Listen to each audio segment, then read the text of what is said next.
Palabras más, con Álvaro García. Pero mientras no liberen a los secuestrados, mientras sigan cometiendo actos terroristas, mientras no devuelvan a los niños reclutados a la fuerza, seguiremos enfrentando a todos los violentos sin excepción, con todo lo que esté a nuestro alcance.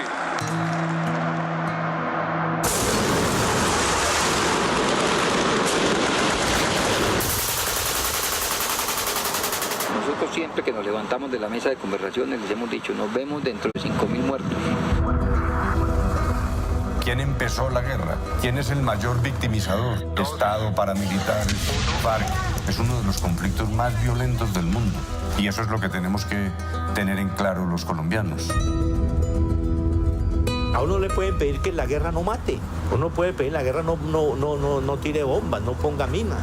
Esa es la guerra. Y por eso es que hay que acabar la guerra. Yo sabía que esa negociación tenía que darse si queríamos realmente terminar el conflicto.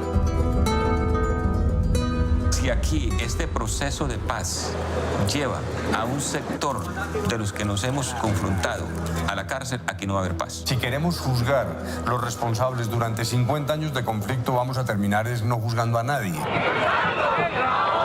En todo proceso de paz, la decisión más difícil es donde traza uno la línea entre justicia y paz. Es lamentable todo lo que ha ocurrido.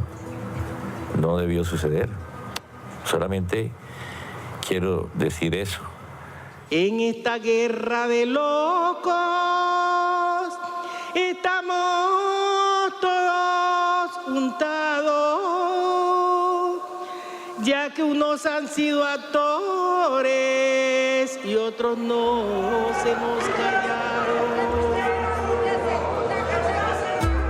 En nombre de las FARC-EP, ofrezco sinceramente perdón a todas las víctimas del conflicto.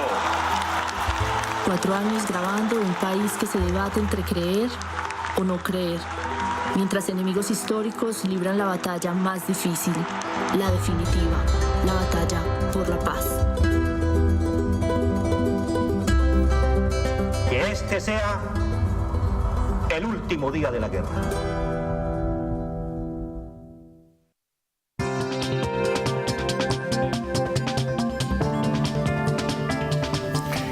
Natalia Orozco, directora de El silencio de los fusiles, documental que acabamos de conocer en su tráiler. Bienvenida a Palabras Más. Muchas gracias, Álvaro. Qué bonito estar aquí. Bueno, es un gusto tenerte aquí, Natalia, para hablar de este trabajo periodístico tan interesante, tan importante, y conocer un poco más a fondo lo que hay detrás de esta historia que vamos a ver en ese documental y que desde ahora recomendamos a todo el público para que lo vea. Nata, ¿cómo nació la historia cómo nació este proyecto, este documental? ¿De dónde salió la idea de hacerlo? Pues Álvaro, después de que tú me metiste a hacer televisión, porque no me voy a quedar con las ganas de decir que yo entré a trabajar en este universo gracias a que un día usted dio la locura de darme una oportunidad hace casi 15 años, increíble. Entonces hice ese recorrido como periodista en Washington, fue una oportunidad maravillosa, pero de ahí empecé a sentir que yo no quería hablar de cosas que no conociera y que no conociera a profundidad. La primera aproximación fue Guantánamo. Yo en Washington hablaba mucho de Guantánamo, hasta que un día le dije al canal para el que trabajaba: yo no vuelvo a hablar de de Guantánamo hasta que no me meta en Guantánamo. Y así empieza un proceso hasta que en el 2012 inicia el mal, o bien dicen algunos, llamado despertar árabe, y abren esa guerra en Libia. Y Libia era un país cerrado, secreto, entonces yo decido irme para allá. Durante 2 años hago lo que fue mi primera película, y cuando estoy terminando empiezan los rumores. Delegados de las FARC y delegados de Juan Manuel Santos se están encontrando secretamente en las selvas colombianas. Y me acuerdo que estábamos en una premiere en Corea del Sur, y una cantidad de asiáticos, alguien se levanta y me dice: bueno, usted ya estuvo 2 años en medio de la guerra, ¿qué sueña ahora? Y Álvaro, yo te puedo asegurar que yo no lo había pensado, pero me salió de lo más profundo. Yo dije: no, pues el sueño sería hacer la película de mi país transitando hacia la paz. Y en ese momento, a miles de kilómetros de mi país, entendí que si eso era verdad, los próximos años de mi vida estarían marcados por esa búsqueda. Y así fue, yo tenía que ir a México y de México tenía que venir a Colombia y después a seguir mi vida en Europa. Y lo que hice fue coger un tiquete a La Habana, Cuba, y esperar a que llegaran los guerrilleros. Por eso el 12 de noviembre, el 21 de noviembre que ellos llegan, yo estaba ahí parada con un papelito para Iván Márquez. Yo no tenía ni sponsor, ni canal, ni nadie que me apoyara, pero me acuerdo que le mandé con Camila Cienfuegos un papel que decía: señor Iván Márquez, soy una periodista independiente, quiero hacer una película de ustedes, dígame si me va a atender o no me va a atender, porque no tengo mucha plata y no me puedo quedar muchos días. Y así inicia una aventura que está ahora saliendo en salas de cine. Nata, hagamos un paréntesis porque después vamos a ir en detalle a conocer cómo fue que se hizo esta película, este documental. Ya se ha presentado, el público todavía no lo ha visto, lo va a ver pronto, pero ¿cuál ha sido tu percepción de quienes lo han visto tanto en Colombia como en el exterior y en qué circunstancias se ha visto? Bueno, lo primero, tengo que decir que para mí fue una sorpresa cuando me anunciaron Diana Bustamante y Pedro Adrián Zuluaga, los directores del Festival de Cine Cartagena, que es uno de los más importantes en América Latina y el más antiguo, que habían elegido este documental para abrir el festival. 37 años de festival y nunca habían elegido un documental.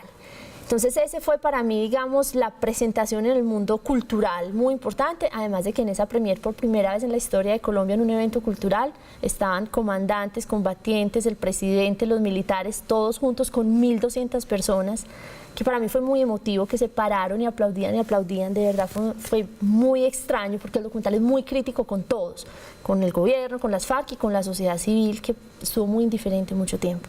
Pero después empezó el recorrido internacional, Docs Barcelona, pues vamos a ir a Docs Montevideo, hemos estado en Alemania, en Berlín, hemos estado en el Festival de Cine de Toulouse. Entre eventos y festivales van a ser más o menos, por el momento, en el 2017, 32 escenarios. Gracias a este documental tuve una oportunidad muy linda de ir a dictar una TED Talk como para inspirar sobre el tema de la construcción de la paz, por frágil que parezca y por difícil que es esa construcción de la confianza. Entonces ha sido muy bonito porque, sin yo nunca haber sido cercana a ninguno de los dos lados, pude tener una aproximación que yo creo que es honesta, más que objetiva, yo siento que es honesta, y descubrir por qué estos señores y señoras que se levantaban todos los días de su vida a hacer la guerra, bien sea desde el Estado, desde los militares o desde las FARC, un día se levantan a batallar por la paz.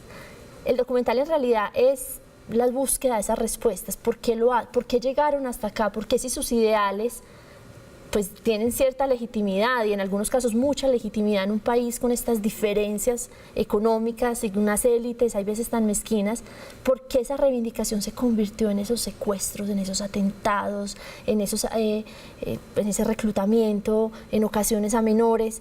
¿Por qué el Estado, que tiene la obligación de proteger a los pueblos más vulnerables, permitió que sucediera Mapiripán, permitió que sucediera Bojayá? Y eso es el documental, la búsqueda de respuestas. Natalia, ¿qué ves tú que vale la pena destacar de la experiencia de ver cómo, por ejemplo, guerrilleros ven en el documental el propio espejo de su realidad, de su organización, de lo que pasó en el proceso y de alguna forma de lo que viene? Pues es una pregunta muy interesante porque voy a ser muy honesta, yo aún no entiendo ellos cómo lo reciben. Cuando estuvimos en Cartagena a mí me pareció muy arriesgado de Pastor Alape, que él se sentó con esas 1.200 personas, con los negociadores del gobierno y a verlo por primera vez. Yo les había dicho, yo les hago una proyección privada. Es muy importante decir que ni el Estado, ni las FARC, ni mis coproductores, por el acuerdo que teníamos, podían ingerir en la línea editorial. Todo lo bueno y todo lo malo que tenga el documental es una decisión mía, editorial. Pero pues yo sí les había dicho, para que no se lleven un susto, apenas yo lo termine, se los muestro. Ustedes no tienen derecho a cambiar una sola palabra. Pero ellos nunca tuvieron tiempo, entonces se enfrentaron a ese escenario. Y cuando, obviamente, yo hacía fuercita porque pues hay veces se hablaba de los vínculos del Estado con los paramilitares o de algunos sectores de los militares con algunos sectores. Bueno, y por el otro lado hablamos de la vinculación de la guerrilla con el narcotráfico, de los atentados a la infraestructura petrolera, de los daños ambientales de los que yo creo que vamos a demorarnos décadas en salir. Y tenía uno a un lado y otro al otro, entonces obviamente uno sí le da como... Pero cuando se acabó el documental yo le agradezco a los dos lados que tanto Humberto de la Calle como Pastor Alape me dijeron gracias por haber hecho este trabajo. incluso gracias por cada una de las críticas que nos haces. Entonces yo creo que ellos entienden que Colombia en este momento no quiere más discursos demagógicos, más lugares comunes, que estamos hastiados de que nos traten de mentir. Y creo que ellos agradecen, a pesar de que hay momentos muy duros de confrontación incluso con ellos. Hay momentos en que los personajes se me ponen bravos y nos toca calmarnos y volver a empezar a todos. Entienden que lo que el país en este momento quiere es verdad, es honestidad, es transparencia, y que ese es el único camino. Mi sentimiento es que ellos, después de que a mí también se me sentaban súper demagógicos a decirme los primeros 2 años de rodaje, Álvaro, no me funcionaron. Yo al cabo de 2 años miré que tenía y no tenía nada, puros lugares comunes, y yo no iba a hacer ni una apología a las FARC ni una apología al gobierno. Entonces vamos a hablar con la verdad, si no, aquí no hay nada. ¿Y el guerrillero raso cómo lo ve? El guerrillero, Álvaro, no ha sido público, no es público, y lo voy a contar porque sí creo que es una experiencia que quiero compartir. Hace 2 días, 2 horas, después de que las FARC dejaran de existir como grupo armado, hice un experimento, y fue sin que nadie les diera la orden de sentarse a la base a ver nada, porque antes tú sabes que ellos funcionaban por orden. Tiramos la película, ahí en esas pantallas donde habían hecho, y empiezan a sentarse los guerrilleros, Álvaro, y a ver su propia historia, la historia de sus comandantes. Hay que saber que algunos guerrilleros rasos nunca habían visto, digamos, las personas del secretariado, los ven en esas pantallas gigantes, a Timoleón Jiménez, al presidente hablando de cosas hay veces más humanas, y yo sentí que de alguna manera algunos de ellos también descubren su propia historia. Algunos de ellos también descubren esas marchas masivas que hubo aquí en Bogotá, en las grandes ciudades, contra las FARC. Porque es que cuando a mí Iván Márquez, me acuerdo que me decía, pero es que nosotros vamos con el amor del pueblo y no sé qué, y el pueblo que nos apoya, yo decía, este señor, ¿a quién cree que le está metiendo los dedos en la boca? Pero después entendí, cuando viajé con ellos a las zonas, que ellos sí tienen unas bases sociales. Y como uno muchas veces vive en ese universo que habita, que tiene uno, entonces yo sí creo que algunos de ellos sí creen que tienen ese amor de las bases populares, porque cuando uno llega con algunos de ellos, sí son como unos héroes. O sea, a Pablo Catatumbo le hacían fila en la Elvira para hablar con él, para intercambiar. Pero es que el país es eso, pero es muchas otras cosas. Yo me acuerdo que él decía, vaya, haga lo mismo en el centro andino, vaya, haga lo mismo en el centro de Bogotá o de Medellín, a ver. Entonces, en su universo, ellos sí tienen unas bases que el país también desconoce. Pero es que esa gente no, ellos no hubieran podido sobrevivir si no tuvieran esas bases. Pero esas bases son una parte del país que comenzamos a escuchar. Te invito a que hagamos una pausa para que nos cuentes dentro de un momento detalles de lo que fueron todos esos años de trabajo y de paciencia. Listo, aquí estamos.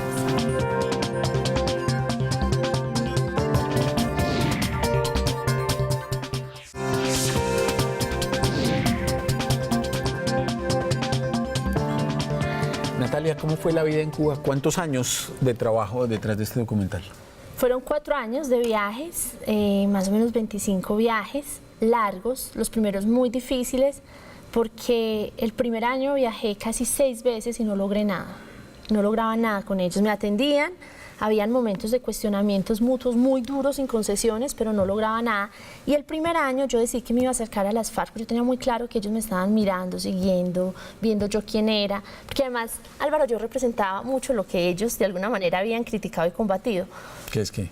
Pues primero, una mujer más joven que ellos, no es que ellos la combatan, pero sí es una guerrilla muy machista, o fue una guerrilla muy machista durante mucho tiempo, y todos sabemos una cantidad de historias que hay detrás de eso.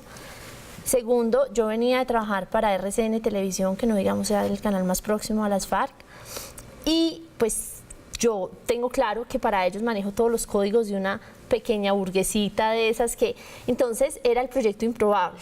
Esta viene de la nada, no la conocemos y quiere, como yo les decía, es que yo quiero estar con ustedes con una cámara muy íntima en los últimos días de la guerra. Eso también demostraba a mí absoluta ignorancia de las FARC. Nunca lo iban a permitir, y yo quiero decir, hoy no lo permitieron. De la intimidad de la cámara que yo hubiera querido con ellos, yo tengo el 10%, a pesar de que algunos medios digan que hay mucha intimidad. O sea, yo hubiera querido estar ahí, pero no nos olvidemos que este documental se hizo cuando a 3 horas de Bogotá habían combates como sucedieron en Vietnam. Esto se hizo en medio de la guerra. Y claro, yo con mi ignorancia, yo sobre lo que es la FARC, su inteligencia, su desconfianza, yo me imaginaba que me iban a dejar estar ahí con ellos, con los comandantes, mientras ellos movían sus tropas, planeaban sus... Obviamente eso no sucedió. Pero logré acercarme, logré la entrada gracias a Pablo Catatumbo. Él entiende, es el primero que entiende que esta historia tenía que ser contada más allá de las noticias y de la presión de la chiva y de la presión de la audiencia. Pero cuando intenté acercarme al gobierno, el gobierno ya había observado que yo llevaba un año tratando de acercarme a las FARC y fue tan difícil el gobierno como las FARC. Y por eso esos 2 primeros años, si bien eran necesarios para hacer lo que yo quería, que no era un trabajo netamente periodístico, digamos en términos cinematográficos o de narración documental, no funcionaban porque era tanta la desconfianza que solamente lograba cosas políticamente correctas. Entonces no funcionaba. Ya al cabo de 2 años logro lo que son esos momentos de verdad, pero la vida en La Habana era dura porque también yo te confieso que he sido muy crítica de algunos colegas que titulaban una y mil veces con el velero de las FARC y cuando yo soy testigo de que los unos y los otros estaban allá trabajando bajo un nivel de presión absurdo. O sea, esos señores, obviamente, claro que salían a comer, pero en algunos momentos del proceso, los 2 lados les tocó entregarse completamente. Y yo creo que eso hacía parte de una estrategia. O sea, a estas personas había que sacarlos a mirar el horizonte, Entonces era muy duro también porque yo venía aquí y veía lo que estaban diciendo los medios. Cuando uno allá adentro entendía que habían una cantidad de cosas que necesitaban miradas más complejas. Cuando tú dices que después de tanto tiempo no habías logrado nada, digamos, es medio descorazonador. Al final, ¿qué fue lo que lograste? ¿Qué es lo que tú crees que este documental tiene de distinto, que aporta de manera original al cubrimiento, a lo que se sabe de lo que ha sido este proceso? Álvaro, la posibilidad de escuchar a quienes lideraron el barco hasta acá, para bien o para mal, esperemos que sea para bien, de una manera serena, sin agenda, sin intereses diferentes, a comenzar también nosotros desde los medios de comunicación a entendernos como les exigimos a ellos que nos tenemos que entender, a través del arma más poderosa y más contundente, que es la palabra. Este documental, si bien agradezco también a los colegas que han dicho que revela que yo no buscaba chivas, yo no buscaba ni siquiera la objetividad periodística, ni el equilibrio, yo buscaba la honestidad y darle la oportunidad a los unos a los otros de contestar preguntas que nos hacemos todos los colombianos. ¿Por qué la degradación de la guerra de todos los lados? Y lo otro que me parece que es importante es que hay un cuestionamiento, Álvaro, que a mí me parece que es urgente, necesario. Sí, la guerrilla hizo cosas horribles, injustificables desde cualquier punto de vista. También lo hicieron los militares. Y también el Estado tiene una enorme responsabilidad. Pero Álvaro, también nosotros, también la sociedad civil, también las clases medias y privilegiadas que veíamos en las noticias que mataban a 2.000 o a 1.500 campesinos, los vestían de guerrilleros y no pasaba nada.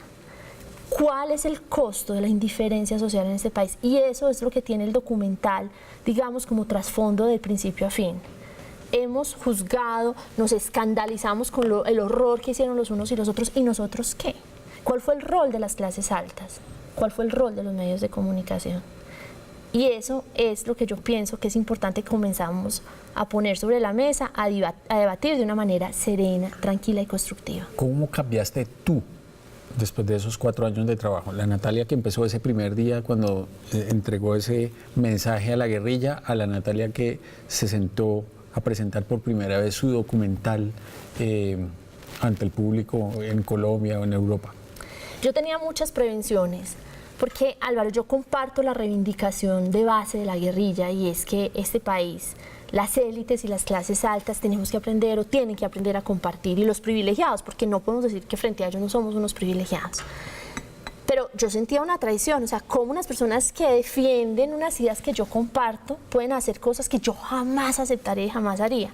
Entonces, y les tenía miedo, como cualquier persona que creció en la ciudad y que los vio bajo los letreros que dice se busca. Igual lo sentía con los militares. O sea, las imágenes de los falsos positivos y esas noticias a mí me marcaron para siempre. Y con la clase política que yo pienso que tiene una gran responsabilidad, que se están muchas veces tomando un whisky, lo que debería estar en carreteras, en colegios. Entonces yo llegué con muchas prevenciones contra todos. Y de alguna manera yo también me fui desarmando. Y entendí, no hay síndrome de Estocolmo, absolutamente no, pero entendí que si bien personas en todos los bandos hicieron cosas monstruosas, no son monstruos. Detrás de esas imágenes, de esos uniformes, sea camuflado la guerrilla o camuflado el ejército, hay unos seres humanos. Y eso yo creo que a mí me cambió para siempre.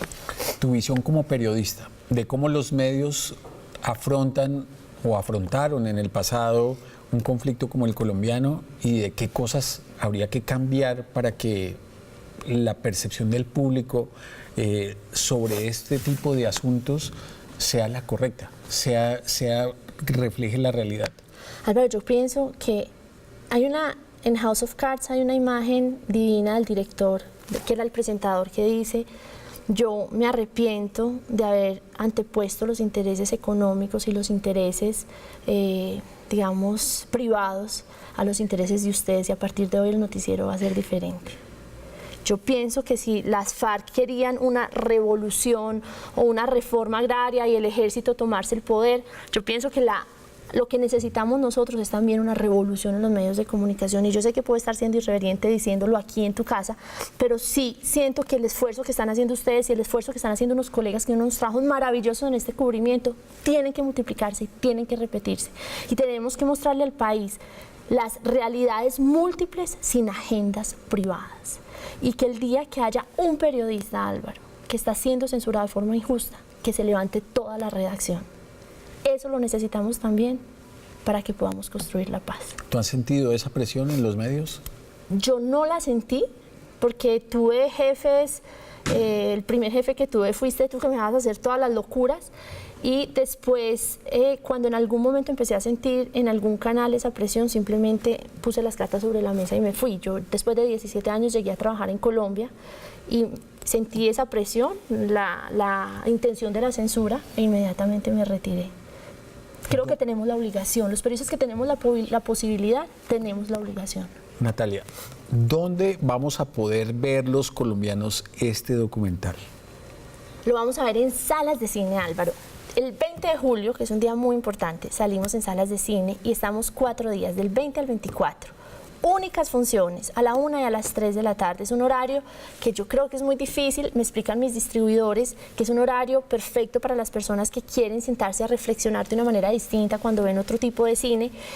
Pero después, y eso me tiene muy ilusionada, estoy buscando la forma, los socios, los aliados para llevar la película a 2 públicos en especial. Uno, a las zonas más golpeadas por la guerra, y otro a las zonas o a esas regiones que fueron más indiferentes, o a esos grupos sociales más indiferentes a la guerra.